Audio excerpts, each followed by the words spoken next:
തിരുനാമ സ്തോത്രം എന്നും മുഴങ്ങി നാരായണ നാരായണ ഹരിനാരായണ.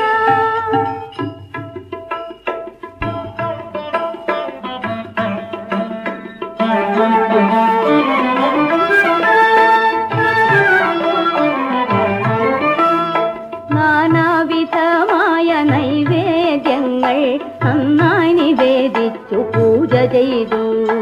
നാനാവിധമായ നൈവേദ്യങ്ങൾ നന്നായി നിവേദിച്ചു പൂജ ചെയ്തു.